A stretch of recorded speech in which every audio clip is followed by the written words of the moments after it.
If you play this grand piano better than my daughter, I will marry you right this instant." This mocking, arrogant shout, accompanied by a booming laugh, shattered the refined atmosphere of the five-star hotel's banquet hall. Dozens of the wealthiest people in Florida froze, holding their crystal glasses, turning to witness the sudden spectacle. At the center of the room stood William C. Arkwright, a 53-year-old real estate magnate whose Armani suit and Rolex watch cost more than most people earn in a lifetime. He pointed his glass of $1,000 champagne at a young waitress in a cheap uniform, publicly cornering her in front of the local elite. He wanted a show. He wanted to publicly trample her dignity simply because she dared to make a professional suggestion. But what this haughty billionaire didn't know was that the 26-year-old Melody Schwartz was not just a hired servant. Underneath her apron, she held a secret forged in poverty and pain that was about to detonate right in the middle of this luxurious hall. In the next few minutes, this cruel mockery would turn into one of the most grandiose and public shatterings of an ego in the history of high society. We are about to witness how a girl with nothing steps up to a magnificent Steinway to tear a fake, elitist world completely to shreds. Prepare yourselves. This will be emotionally heavy, harsh, but incredibly just. Friends, before we step under the sparkling arches of this luxurious hotel and witness this stunning confrontation, I ask you for one important favor.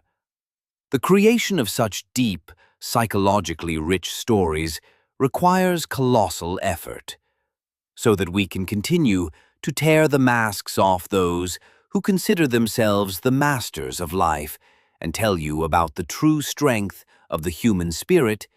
Please support our channel. Right now, without delay, hit the subscribe button, like this video, and be sure to write in the comments, have you ever faced unjust humiliation from those who hold power? And how did you handle it? Your engagement is the only engine that helps the truth sound louder. And now, we begin.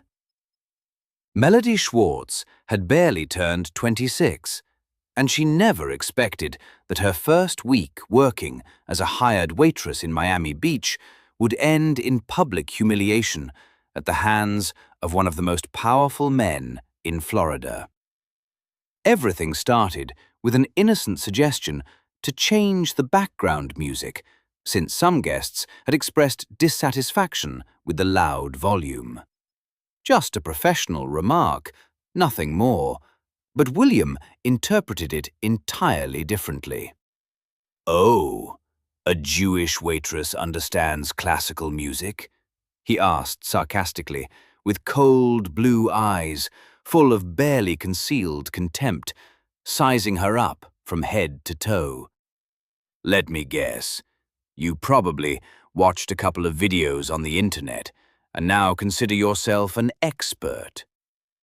Standing next to her father, letting out a strained little laugh, was Isabella Cartwright, a 22-year-old Juilliard graduate in piano performance. Her diamond necklace sparkled as she exchanged knowing glances with other socialites gathered at the charity gala. Melody felt the blood rush to her face, but she kept her composure. Years of working in adverse conditions had taught her to control her emotions. This haughty billionaire had absolutely no idea that she grew up in a family where music was as essential as breathing. Her grandfather, a Holocaust survivor, played the violin on the streets of Warsaw before the war. Her mother taught piano at a public school in the Bronx. And Melody? Melody had a secret, which she had carefully kept since she was 8 years old. "With all due respect, Mr. Cartwright, I only..." she began, but was rudely cut off. "You know what amazes me?" William took 2 steps toward her, menacingly invading her personal space. "You show up in these cheap uniforms of yours and think you can give advice to people who truly understand culture and refinement." The hotel manager, Arthur, ran over with a panicked expression on his face. He was well aware of William Cartwright's reputation, a man who donated millions to Miami's cultural institutions, but at the same time was known for the fact that with a single phone call, he could destroy the career of anyone who crossed him. "Mr. Cartwright, please accept my apologies for—" Arthur began, but William raised his hand, instantly silencing him. "No, no, Arthur. Leave the girl. Let it be." A cruel smirk appeared on his lips. "In fact, let's turn this into a spectacle for my guests." He turned to the crowd, consisting of about 50 people dressed in designer outfits, all representatives of Miami's elite. "Ladies and gentlemen, our humble employee apparently holds a very strong opinion regarding classical music. How about we give her the opportunity to surprise us?" Isabella clapped her hands with feigned enthusiasm. "Oh, Dad, you are terrible, but this will be fun." Melody felt dozens of eyes on her. Some guests looked visibly uncomfortable with the situation, but no one dared to object to William Cartwright. Money bought many things, including the silent compliance of supposedly well-bred people. "Well?" William theatrically swept his arm toward the piano. "My offer stands. If you play better than my daughter, who studied under the world's best teachers and performed at Carnegie Hall at 19, I will marry you immediately. Let's make this evening truly unforgettable." The crowd giggled nervously. Some pulled out their cell phones, ready to capture what, obviously, was meant to become a viral public humiliation. Melody looked at the grand piano. The magnificent Steinway seemed to call out to her, like an old friend she hadn't seen in years. Her hands, roughened from washing dishes and waiting tables, trembled slightly. But it wasn't fear. It was something else. Something that William Cartwright, with all his arrogance, failed to recognize. It was the familiar feeling of restrained power, patiently waiting for the right moment to break free. "Is something wrong?" William asked with biting irony, interpreting her hesitation as weakness. "Don't tell me you're backing down now, after such a bold statement." None of these privileged people knew that Melody had made her decision exactly 30 seconds ago. A decision that would change not only this evening, but the course of life for many present in the room. She walked slowly toward the piano. Every step was calculated and deliberate. Absolute silence fell over the hall. Even the waiters stopped serving drinks. Melody adjusted the bench, her hands hovering over the ivory keys. For a brief moment, she closed her eyes and saw her grandfather's face, smiling encouragingly, just as he did when she was 8 years old, and she played for him on an old, battered, upright piano in their cramped Brooklyn apartment. "Are there any requests regarding the piece?" she asked. Her voice was surprisingly calm, almost serene. William laughed out loud again. "Surprise us, darling. Show us what working-class talent is capable of." Melody nodded. Her fingers touched the keys, and then something began to happen. Something extraordinary. The opening chords of Rachmaninoff filled the room like an emotional storm gathering on the horizon. Melody chose Piano Concerto No. 2, one of the most technically demanding and emotionally devastating compositions ever written. Her hands danced across the keys with such precision that many in the audience sat up straight, and the mocking smiles began to vanish from their faces. The transitions between chords were flawless. Every single note was infused with raw emotion that, it seemed, tore something profound from the souls of those present. William Cartwright felt a growing unease in his stomach. Things were not going according to plan. Isabella, sitting next to him, turned completely pale. She understood technique, and what she was witnessing went far beyond the realm of amateur skill. Melody's hands moved with a fluidity that could only be achieved after years, decades of rigorous training. "Dad," Isabella whispered, but William silenced her with an angry glare. When Melody reached the most emotional part of the piece, tears began to quietly stream down the face of an elderly lady in the front row. The music was not just technically perfect, it was deeply felt. Every note carried within it memories, pain, hope, and resilience that could only be conveyed by someone who had faced true adversity. Arthur, the hotel manager, was stunned. In his 20-year career, he had seen hundreds of performances on this very grand piano, including a performance by Isabella Cartwright 6 months ago. There was no comparison. What Melody was doing transcended mere technique. It was art in its purest form. Melody finished the piece with an ascending arpeggio that seemed to lift the very air in the room. The ensuing silence was deafening. For 5 seconds, nobody moved, nobody breathed. Then one person began to applaud, a silver-haired man in his 70s standing at the back of the hall. Others quickly joined him.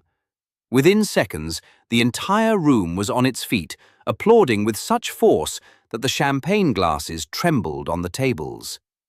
Everyone, except William and Isabella Cartwright.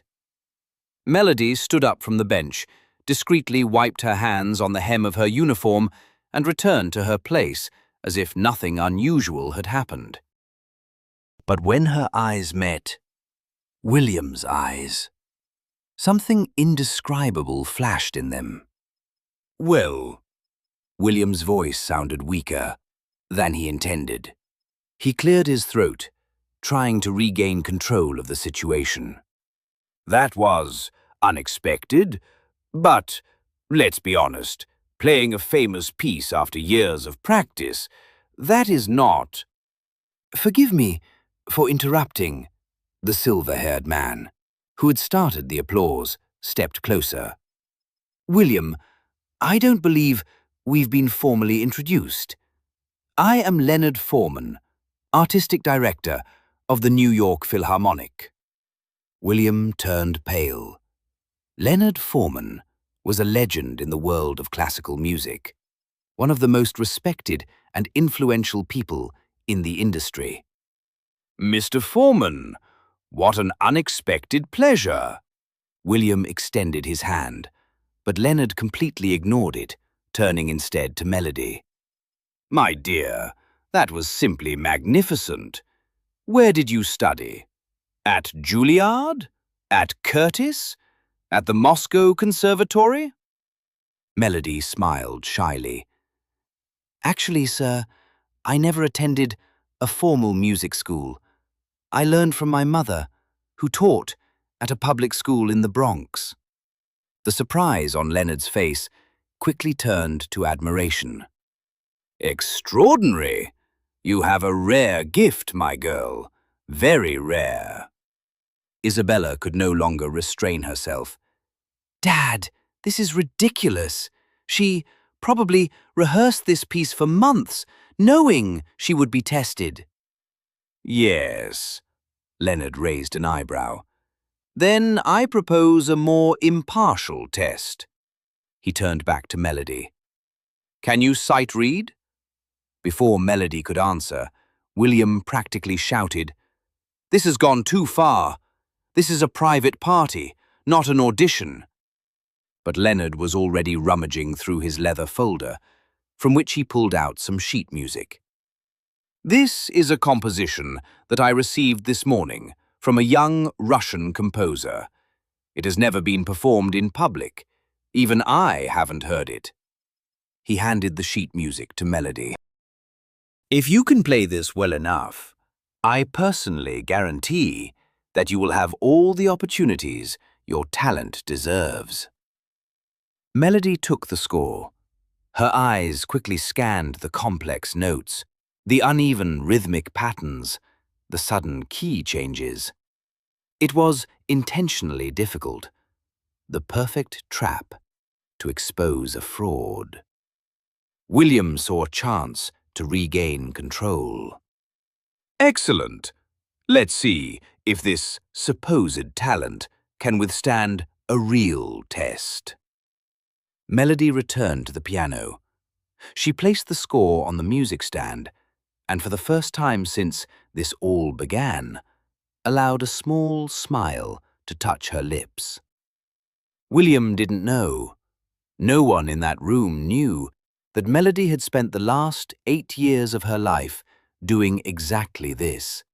Sight reading in jazz bars, at impromptu wedding ceremonies, in small theaters where the hired pianist didn't show up, and she had to save the performance reading notes she had never seen before. Life had forged Melody Schwartz into something that neither money nor elite schools could buy, into a true musician, hardened by necessity, tempered by adversity, and driven by a genuine love for art, which no private lessons could ever replicate. She began to play. The unseen piece flowed from beneath Melody's fingers like water, finding its natural path between the stones. Every musical phrase was executed with an intuitive understanding, making it clear this was neither luck nor memorization. It was pure talent, combined with years of real-world experience. When she finished, the silence became even more profound than before. Leonard Foreman had tears in his eyes. "My God," he whispered, shaking his head in disbelief. "In 40 years of my career, I have seen only 3 people who could sight read with such quality. You, my dear, are a true miracle."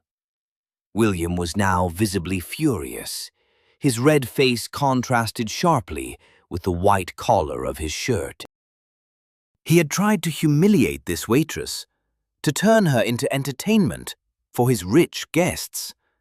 And now she was stealing all the attention that should have belonged to his daughter. "Very impressive, truly." William's voice pierced the air like broken glass. "But talent doesn't pay the bills, does it? I suppose you're here serving drinks because these musical abilities haven't taken you very far in life." It was a low blow, calculated to wound. Some guests lowered their eyes, embarrassed. Melody slowly turned to look at him. For the first time, something other than calmness appeared on her face. It wasn't quite anger, it was determination, cold and absolute. "You are right about one thing, Mr. Cartwright." Her voice remained steady, but there was a steely edge to it now. "Talent doesn't pay the bills, but it also doesn't buy character, respect, or the ability to recognize value in people whom you consider beneath you."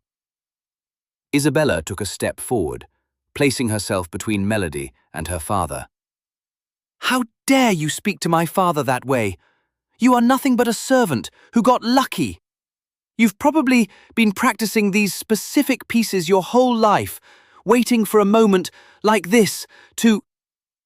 Isabella. Leonard Foreman's voice sliced through the air like a whip. Stop. You're making a fool of yourself.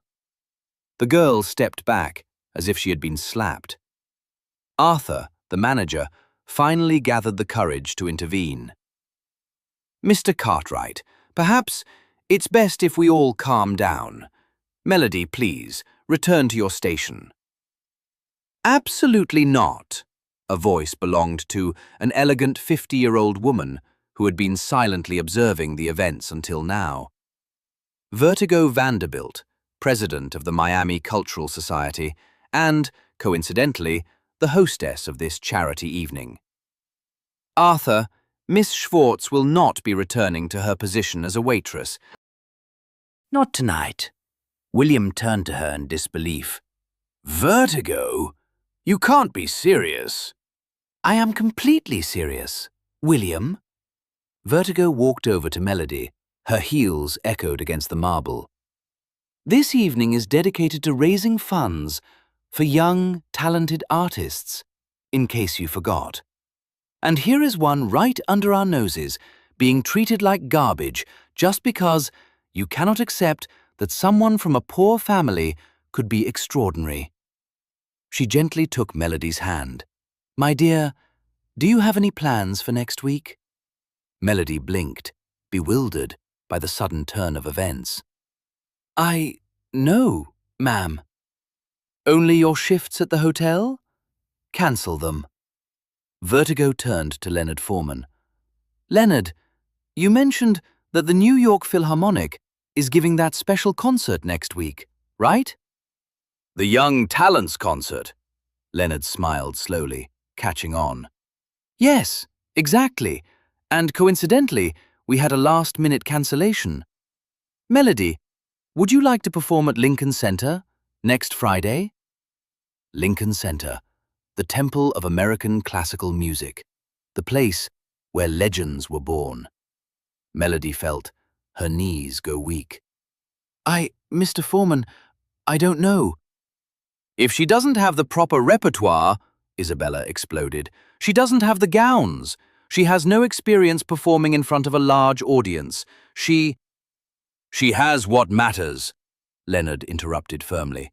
She has talent. We will provide the rest. William Cartwright saw his control over the situation completely crumbling. The people, who usually bowed to him because of his influence and money, were now turning against him. Captivated by the girl he had tried to humiliate, he needed to seize back power immediately. Fine. I see that everyone is thrilled by this little play. His voice filled the room again, loud and domineering. But let's add some real pressure. All right? Melody, darling, accept this offer at Lincoln Center, if you wish, but know that I will be there, and I will bring all the most important music critics in New York with me.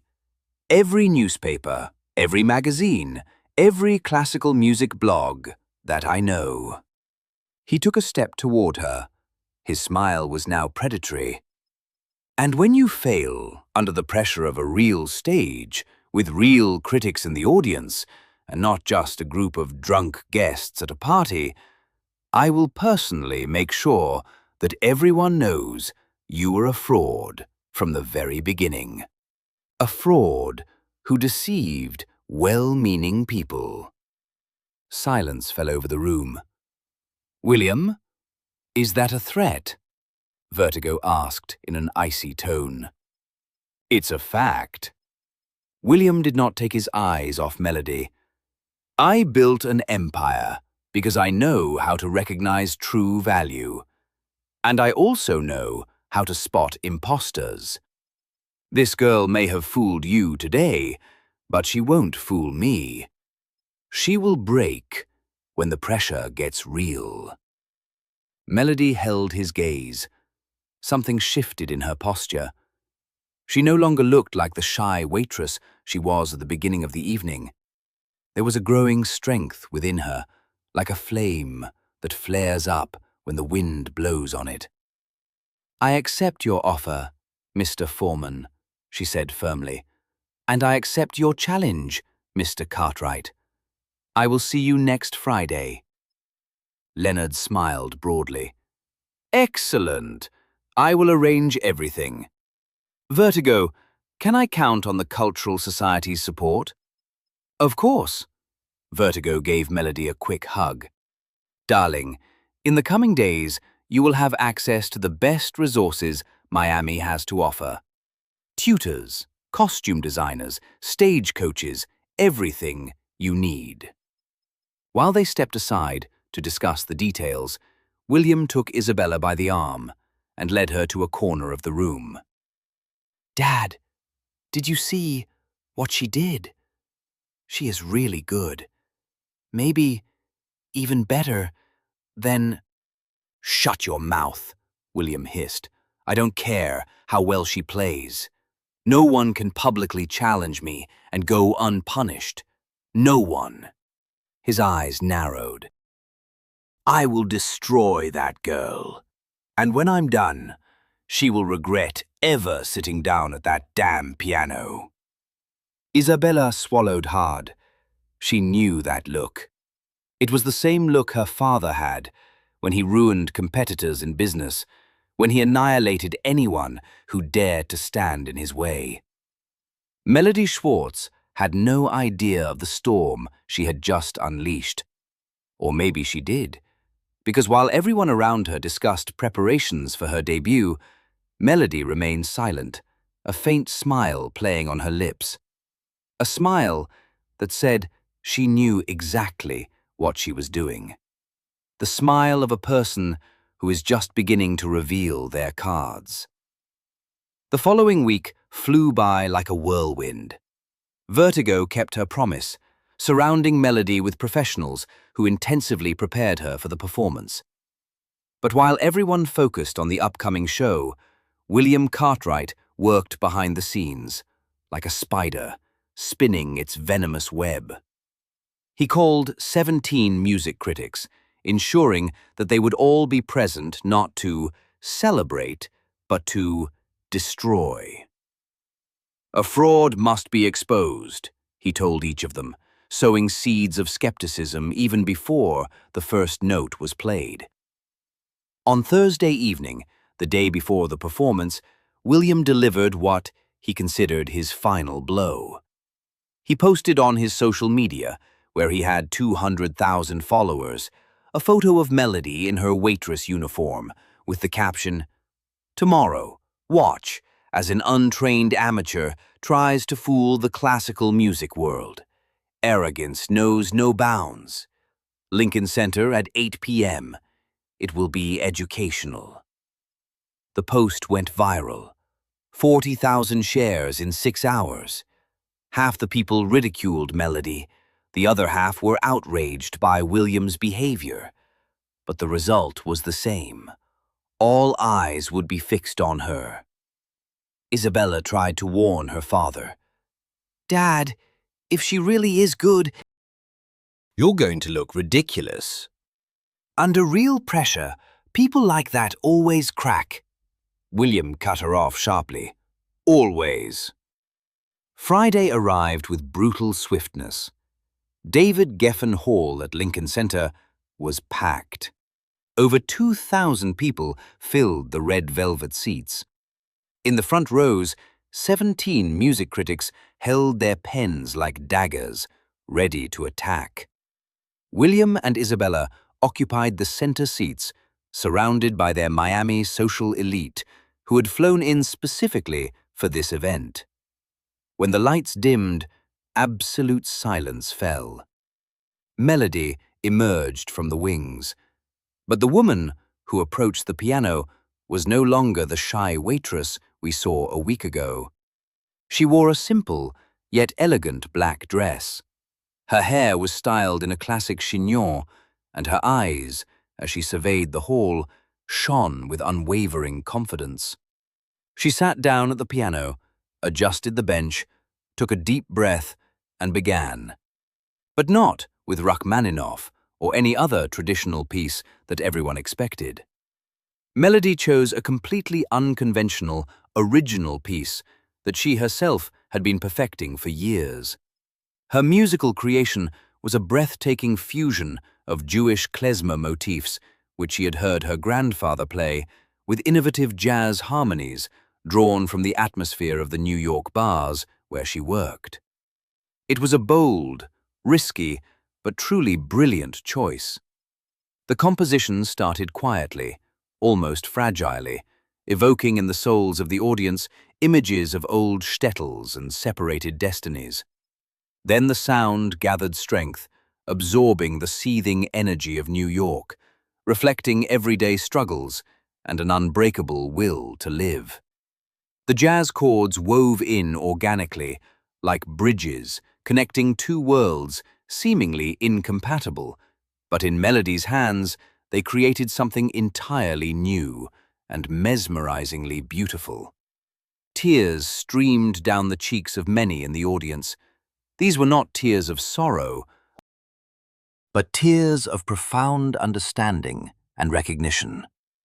Before them sounded a story told in the language of notes, the story of millions of people, starting from nothing and building something extraordinary through their unyielding determination. William felt something in his chest, long forgotten, as if the music were tearing away layers of cynicism and complacency, exposing something vulnerable that he had buried deep inside. Isabella squeezed her father's hand tightly.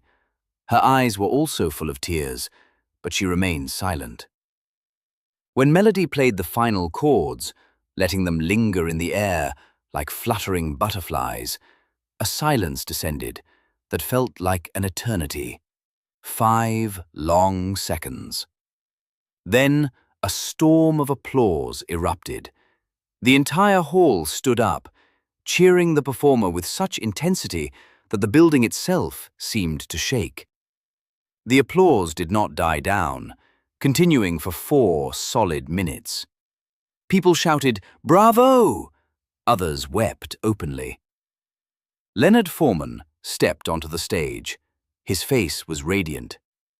"Ladies and gentlemen, we have just witnessed the birth of a star," he said. "But what happened next, no one could have foreseen." From the back of the hall, down the center aisle, an elderly man slowly appeared, about 80 years old. Time had bent his posture, but his eyes burned with a bright light. As he approached the stage, Melody saw him. Her face turned pale, her mouth fell open in utter shock. "Grandpa! That's my grandpa," she whispered into the microphone, and the entire hall went quiet once more. The elderly man smiled. Tears flowed down the deep wrinkles on his face. "My granddaughter, my Shayna Maidel," he said with a thick Eastern European accent. "I heard you playing my song, our song, the song that I swore I would never let die." Melody slid off the stage and rushed into the arms of her grandfather, whom everyone believed had died 3 years ago. He had disappeared during a trip to Poland, where he was searching for his family's roots. Everyone was certain that the worst had happened to him. "How are you?" Melody sobbed. "I always knew where you were, my child. I was just waiting until you found your voice, your true voice," he replied, stroking her cheek. "And you found it. You have brought glory to our family in a way that words cannot describe." Leonard approached with the microphone. "Sir, are you Melody's grandfather?" "Yes, I am Abram Schwartz," he confirmed. "And what you don't know is that my granddaughter won the Van Cliburn International Piano Competition in the junior category when she was 16 years old. A whisper of amazement swept through the hall. The Van Cliburn competition was one of the most prestigious in the world. Abram turned to the audience, his gaze resting on the spot where William sat. But she turned down a full scholarship. She turned down everything because her mother fell ill, and someone had to work. And so my Melody went to work in restaurants, hotels, bars, playing the piano whenever she could, never complaining, never giving up. William Cartwright froze in his seat, his face draining of all color. Abram Schwartz was not finished yet. With Leonard's help, he climbed onto the stage and faced the cameras, which were broadcasting live. His voice, though trembling with age, carried undeniable power. A week ago, a wealthy man tried to publicly humiliate my granddaughter. He thought he could use his money and influence to crush a young girl who was working honestly just to survive. He pointed directly at William. That man is sitting right here, William Cartwright. All the cameras instantly locked onto William. He shrank into his seat, feeling the weight of 2,000 people staring at him. But what Mr. Cartwright didn't know, Abram continued, is that true talent doesn't need a pedigree. It doesn't need a famous last name or fat bank accounts. True talent survives through adversity. It grows in it. It grows stronger because of it. Melody wrapped her arm around her grandfather. Tears were still streaming down her cheeks, but a radiant smile now lit up her face. Vertigo Vanderbilt stood up from her chair and began to applaud again. Others followed her lead. Soon, the entire hall was on its feet once more. But this time, the applause sounded different. It was the applause of validation, of justice. William tried to stand up and slip away unnoticed, but Isabella held him back. No, Dad, you created this situation. Now you have to face it. In the days that followed, the story blew up across all platforms. The video of Melody's performance went viral, racking up 20 million views in 48 hours. But it wasn't just the music that captured the world's attention. It was the whole narrative, the attempted humiliation, the resilience, the undeniable talent, and the shocking revelation of her past. The very same critics whom William had summoned to destroy Melody wrote glowing reviews. One of the most emotionally powerful performances I have ever witnessed, wrote a critic for the New York Times. Melody Schwartz doesn't just play the piano, she tells stories that change lives.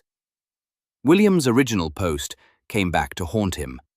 Screenshotted and reposted thousands of times, it became a symbol of arrogance and blind privilege. Companies began severing contracts with his real estate agencies. Cultural institutions that he had financially supported returned his donations, unwilling to associate their brands with a man who embodied everything that was wrong with the elite. Isabella, in a move that surprised even her father, issued a public apology.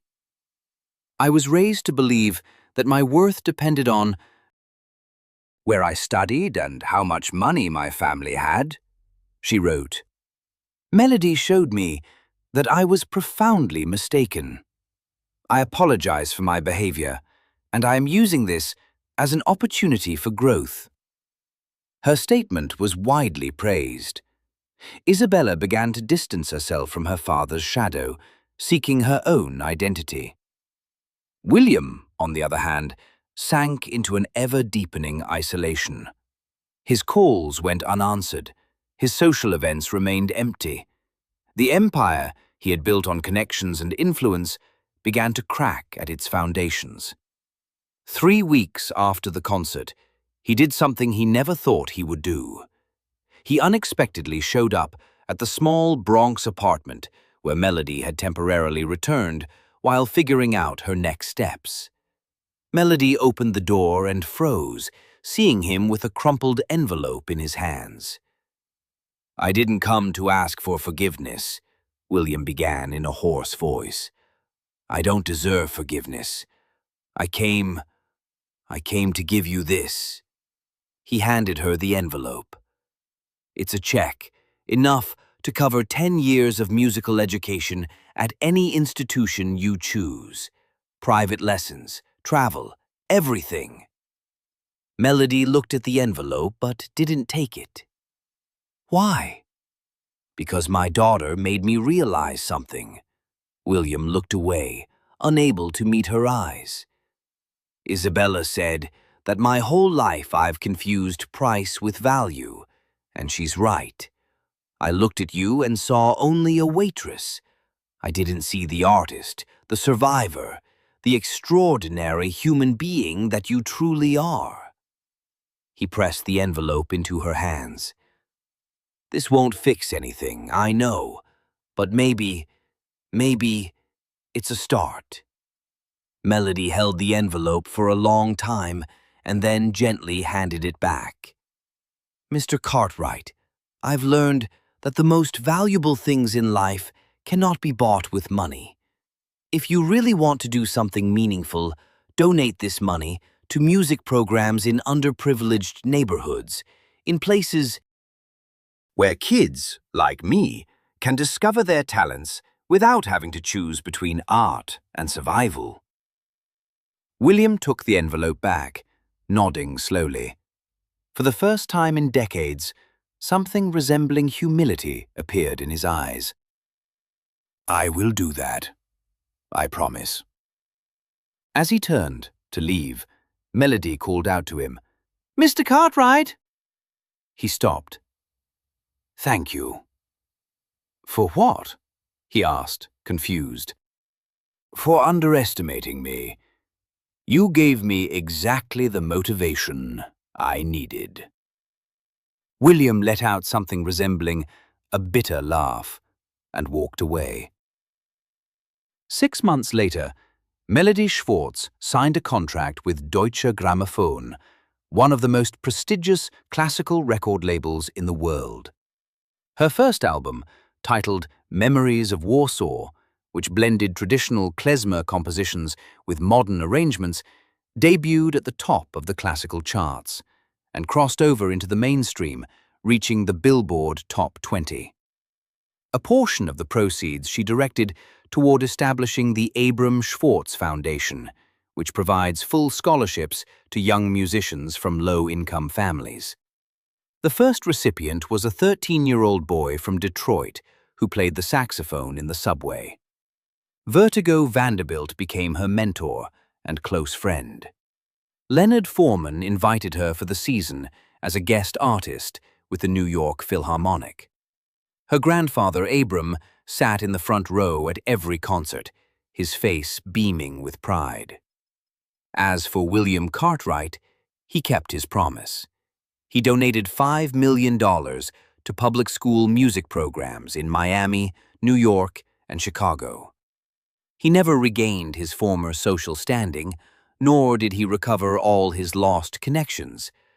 But he found something unexpected, a purpose that extended beyond profit.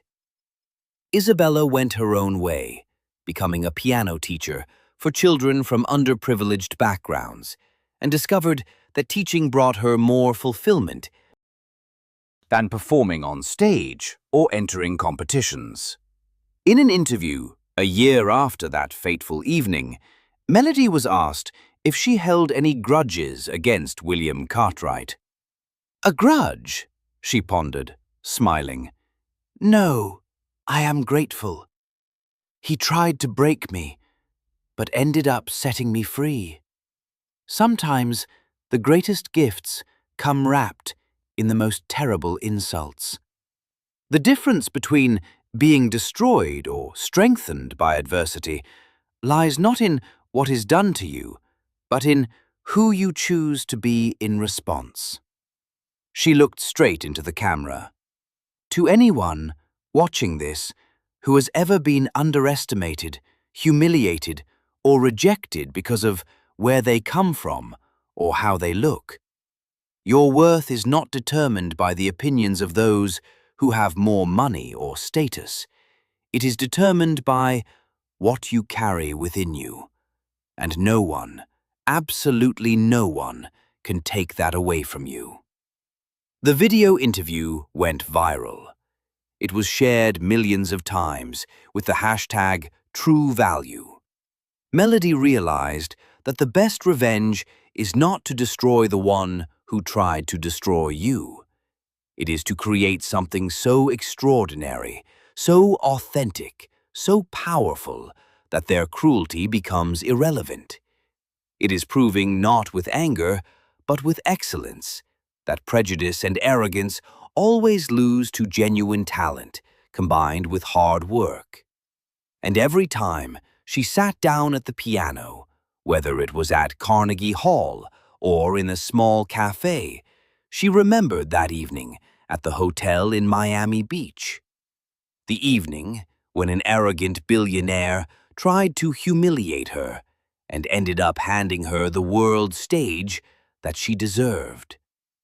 Melody's story teaches us that true value comes not from privilege or pedigree, but from character, resilience, and talent cultivated through overcoming hardship.